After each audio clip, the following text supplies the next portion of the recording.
Assalamualaikum warahmatullahi wabarakatuh. Perkenalkan, nama saya Diana Pitasari, Prodi Ekonomi Bangunan. Saya dari kelas B. Di sini saya akan mempresentasikan tugas akhir saya yang berjudul penggunaan ideologi merkantilisme, liberalisme, dan marxisme dalam kebijakan negara. Yang pertama, negara. Harold J. Laski menyatakan dalam magnum opusnya bahwa tidak ada teori negara yang dapat dipahami kecuali dalam konteks zamannya. Apa yang orang pikirkan tentang negara adalah hasil selalu dari pengalamannya di mana mereka tenggelam. Pembantaiannya Santoy Bartolomeu menghasilkan Wikisme dalam penulisan Vindicia. Pemberontakan Puritan mengirim Hobbes mencari perumusan pendamaian sosial. Revolusi gemilang tahun 1688 memungkinkan Lodge untuk menegaskan bahwa kekuatan mahkota dibangun atas persetujuan rakyatnya. Rousseau, Hegel, T.H. Grant, semua berusaha untuk memberikan iklim mental zaman mereka beringat validitas universal. Dan semakin kritis zaman di mana kita hidup, semakin dalam adalah penekanan pada universitas. Manusia berjuang keras untuk status ideologi. Jangan sampai pengalaman yang ingin mereka sahkan ditolak oleh lawan mereka atau Laski. 2004 pertama kali diterbitkan pada tahun 1925. Negara modern telah didefinisikan sebagai masyarakat teritorial dengan pemerintah dan subjek yang mengklaim supremasi atas semua lembaga lain dalam wilayah fisik yang diberikan. Ini adalah gudang hukum terakhir dari kehendak sosial. Menurut Laski 2004, tersirat dalam logika supremasi ini bahwa segala sesuatu yang lepas dari kendalinya harus dengan izinnya. Laski 2004 menurut Salmon 2008, sebuah masyarakat yang terdiri dari individu-individu yang terorganisir secara politik dalam wilayah tertentu telah didefinisikan sebagai negara modern. Masyarakat ini memiliki pemerintahannya sendiri dengan kekuatan koersif untuk memaksakan kepatuhan dan bebas dari kendali dan tentukan eksternal. Menurut definisi Salmon, negara adalah masyarakat manusia yang didirikan dalam keadaan apapun untuk tujuan mempertahankan apa yang mereka anggap sebagai ketertiban dan keadilan dalam wilayah yang ditentukan melalui penggunaan kekuatan terlepas dari bagaimana perasaan atau pemikiran penduduk di wilayah itu. Menurut Aswabi 2005, negara juga merupakan kekuatan publik yang terorganisir oleh tampak berada di atas masyarakat. Negara hanya muncul ketika masyarakat terbagi ke dalam kelas-kelas dan diatur menurut prinsip teritorialisme. Perhatikan bahwa kelas dalam hal ini tidak terkait dengan ukuran besar dan kecil atau formal yang berbeda. Mereka adalah fungsi produk yang muncul dari kontradikasi dalam hubungan antar produk dan hubungan manusia dengan alat kerja. Lebih khususnya lagi, kelas adalah pembagian sosial yang dihasilkan dari distribusi agen produk sebagai pemilik dan bukan pemilik instrumen tenaga kerja atau AKE 1979. Namun Asofi tidak merinci sebagai jauh negara dari perjuangan untuk akumulasi modal dalam masyarakat yang mengklaim supremasi atau wilayahnya dalam definisi ini. Tepatnya menurut definisi Laski tentang gagasan negara yang terkontroversial, mungkin yang paling komprehensif. Dia mengklaim bahwa negara modern adalah makhluk dari dasar elemen yang paling menentukan dari superstruktur, dengan kelas, politik, populasi, wilayah sebagai atribusi utamanya, dan pemerintah agensi utamanya, puncak perjuangan manusia dalam kehidupan yang mapan, dan yang paling penting organisasi politik masyarakat yang komprehensif, mewujudkan dan mengekspresikan kepentingan bersama kelas dominan dalam masyarakat dan turunan dari kelas penguasa dalam pemerintahannya. Yang keduanya mampu mencapai dan mempertahankan keunggulan melalui berbagai desain, termasuk penerapan otoritatif dari penggunaan kekuatan fisik atau Ludwig 2416. Yang kedua, konsep ideologi. Pembahasannya, yang pertama, asal-usul ideologi, yang kedua, pengertian ideologi, yang ketiga, liberalisme, keempat, marxisme, dan yang terakhir, merkantilisme. Fakta bahwa tidak ada definisi ideologi yang cocok untuk semua dan hanya kumpulan definisi yang bersaing menghadirkan hambatan paling signifikan untuk setiap diskusi akademis tentang sifat ideologi. Menurut M. Celan 1995, ideologi adalah salah satu konsep sastra ilmu sosial yang paling sulit dipahami. Asal-usul ideologi. Sudah menjadi rahasia umum bahwa orang Prancis pertama kali menggunakan istilah ideologi pada awal abad ke-19. Namun, identitas orang yang menciptakan masih menjadi misteri.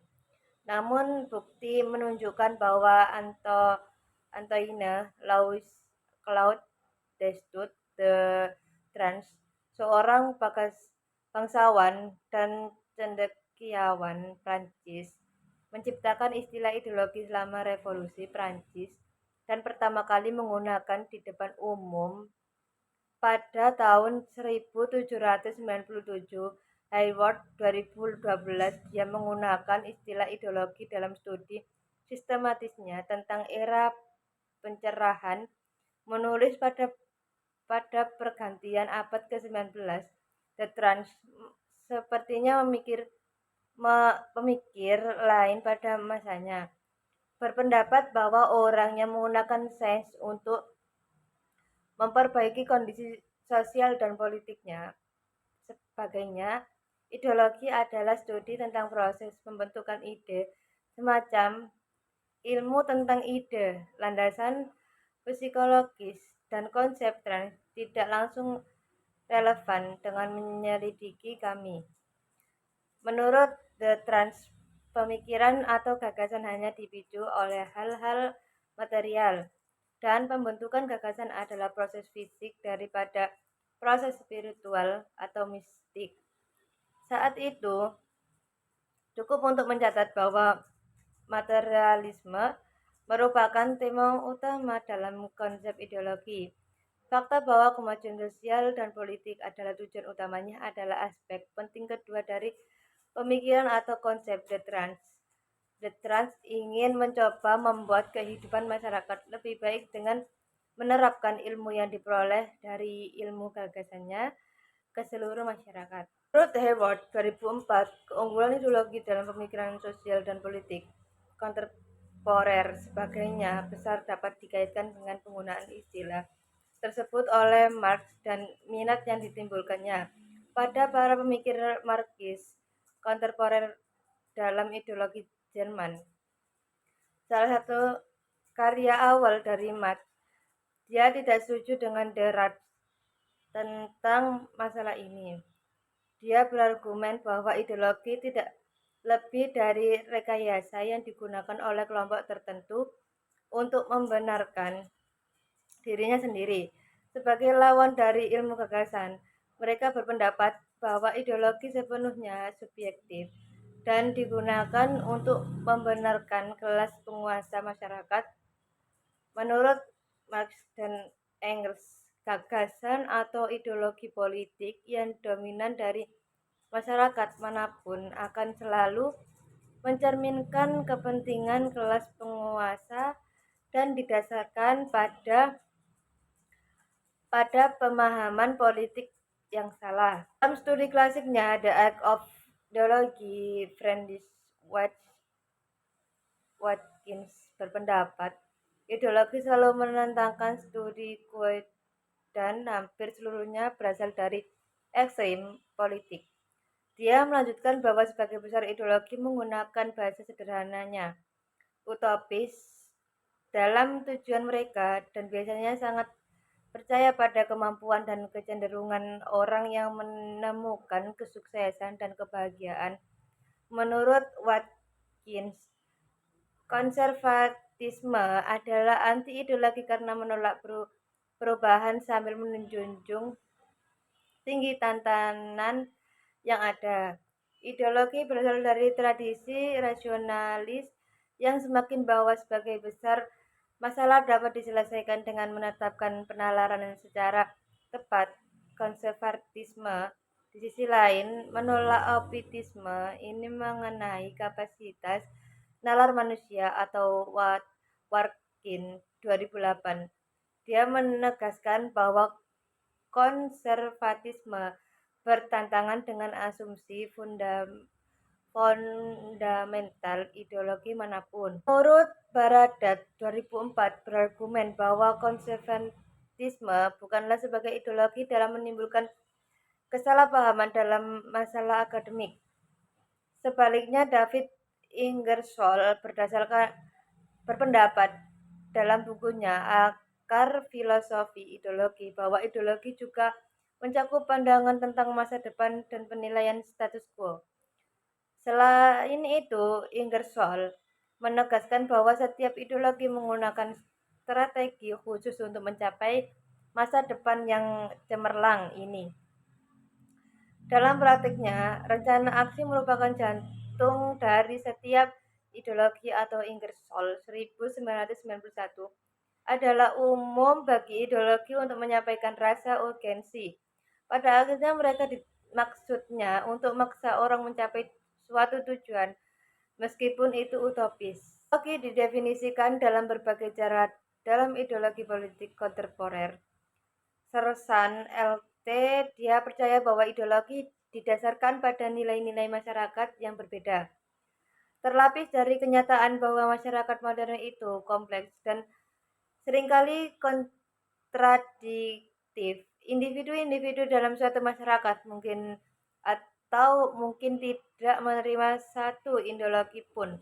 Mereka mungkin mengadopsi sebagai dari besar ideologi atau memutuskan untuk mengikuti sistem ide tunggal atau Sersan 1972. Terlepas dari itu, Sersan menyarankan agar ideologi mendekati penyelesaian masalah dalam cara yang sederhana. Berargumen bahwa ideologi memberi orang beriman visi tentang dunia baik bagaimana adapun maupun bagaimana mestinya. Mengatur kompleksitas dunia yang sangat besar menjadi sesuatu yang relatif mudah dipahami. Liberalisme, teori ekonomi dan politik liberal, didasarkan pada seperangkat nilai yang memiliki kecenderungan untuk muncul bersama di dunia kontemporer, atau Lindblom 1977, meskipun menekankannya mungkin masih berbeda teori ekonomi politik liberal berkomitmen pada kebebasan dan kesetaraan individu dari Adam Smith hingga para pendukung kontemporernya. Para pemikiran liberal telah berbagai serangkaian asumsi dan keyakinan dalam koheren tentang sifat awal manusia, masyarakat, dan aktivitas ekonomi. Gilpin 1987, teori liberal ekonomi politik terkandung dalam ilmu ekonomi seperti yang berkembang di Eropa Barat. Misalnya, liberalisme mengambil berbagai bentuk, telah disebut sebagai Australia, ekspektasi rasional, klasik, neoklasik, Keynesial, dan seterusnya.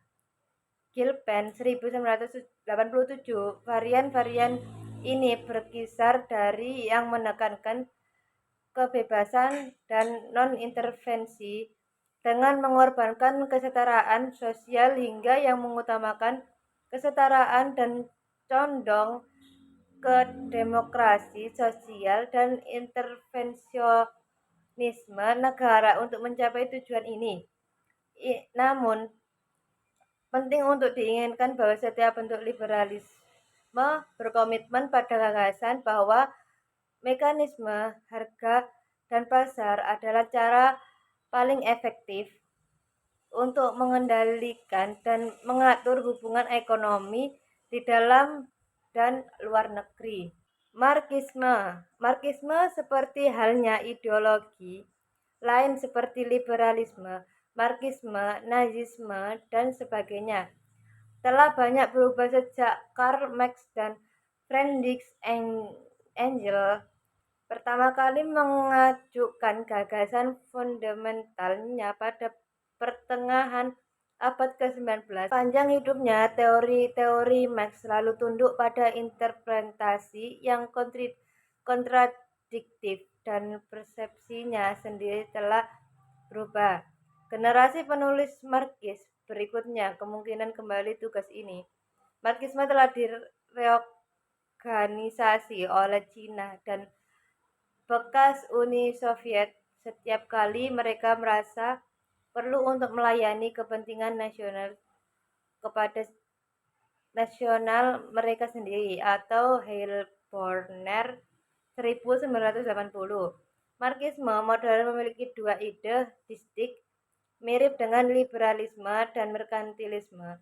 Yang pertama adalah Marxisme evolusioner, demokrasi sosial Edward Bernstein dan Karl Kautsky. Sarjana Marxisme berpendapat berjuang kelas atas distribusi produk sosial mendorong perkembangan kekuatan produktif dan kegiatan ekonomi yang merupakan pusat perubahan sejarah. Konsepsi umum berkembang kapitalis adalah yang ketiga. Menurut Heilbronner 1987, semua sarjana Marxisme percaya bahwa masyarakat sosial adalah hasil yang diperlukan dan diinginkan dari perkembangan sejarah. Studi ini secara khusus berfokus pada aliran keempat dari keyakinan Marxis. Komitmen normatif terhadap sosialisme, sebuah sistem sosial di mana alat produksi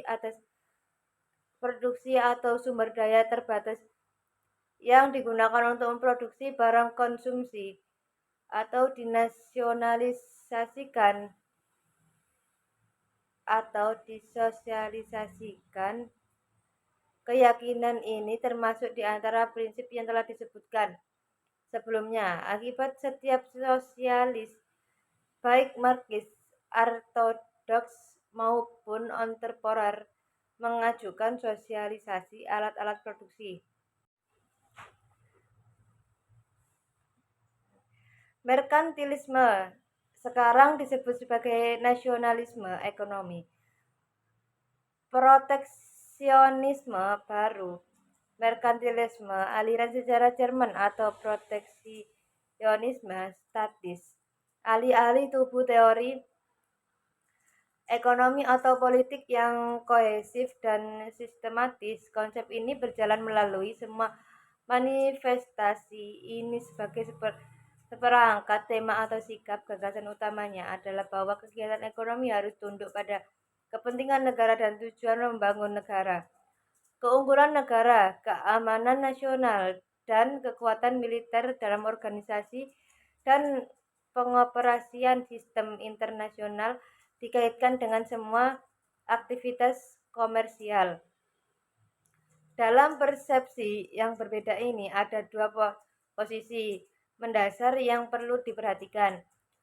Pelindungan kepentingan ekonomi nasional, menurut sebagai kalangan nasionalis, merupakan syarat minimum bagi keselamatan dan kelangsungan hidup negara.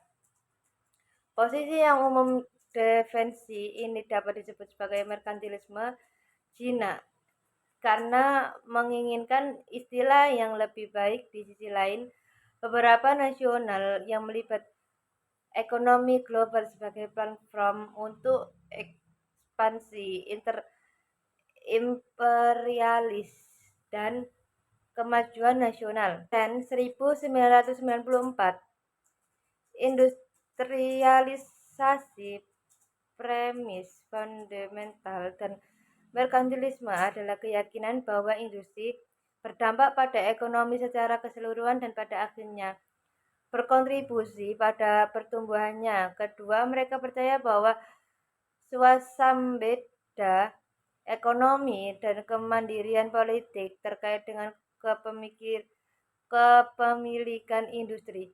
Ketiga dan paling signifikan, industri dinilai karena merupakan fondasi kekuatan militer dan penting untuk keamanan nasional zaman modern.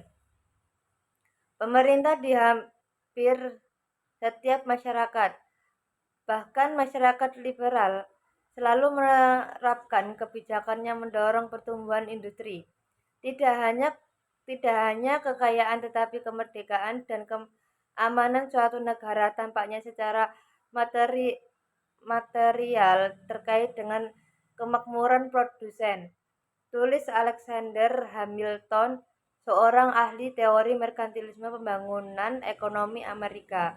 Dikutip dalam Rostow 1971, kesimpulannya di sini, pada akhirnya ideologi politik dapat berfungsi sebagai semacam perekat sosial, memberikan kelompok sosial dan masyarakat secara keseluruhan seperangkat nilai dan kepercayaan bersama. Ideologi politik telah didiskusikan secara terbuka dan dikaitkan dengan kelas tertentu dalam formal sosial politik tertentu untuk menyajikan konsep-konsep dalam kajian ini. Misalnya, kaum liberal dianggap diasosiasikan dengan kelas menengah, konservatisme dengan aristokrasi bertanah, sosialisme dengan kelas pekerja, dan seterusnya. Pengalaman hidup, minat, dan aspirasi kelas sosial dalam masyarakat tertentu tercermin dalam gagasan ini, yang pada gilirannya berkontribusi pada pengembangan rasa solidaritas dan kepemilikan. Namun dalam masyarakat, ide atau ideologi dalam membantu menyatukan kelas dan kelompok sosial yang berbeda. Misalnya, semacam Islam telah menetapkan seperangkat prinsip dan keyakinan moral yang sama di negara-negara Muslim. Mayoritas negara-negara Barat berbagai landasan nilai-nilai demokrasi liberal. Meskipun seperangkat ide dan norma politik yang bersatu mungkin muncul secara alami dalam masyarakat tertentu, mereka juga dapat dipaksakan dari atas dalam upaya untuk memaksa kepatuhan dan berfungsi sebagai bentuk kontrol sosial. Mungkin saja para pemimpin politik dan militer, pejabat pemerintah, memiliki tanah, industrialis, dan anggota kelompok elit lainnya memiliki pemikiran yang sangat berbeda dengan masyarakat umum. Melalui manipulasi ideologi, elit menggunakan ide-ide politik dalam situasi ini untuk membendung obsesi dan membatasi perdebatan.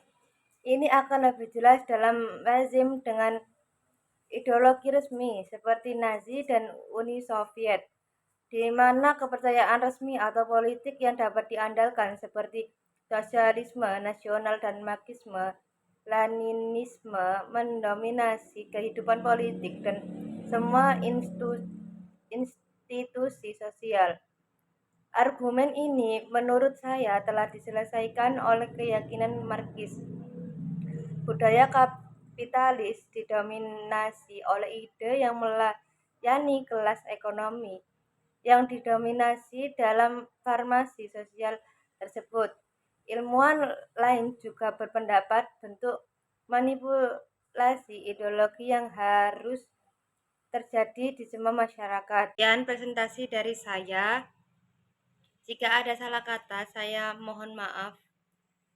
Sekian, wassalamualaikum warahmatullahi wabarakatuh.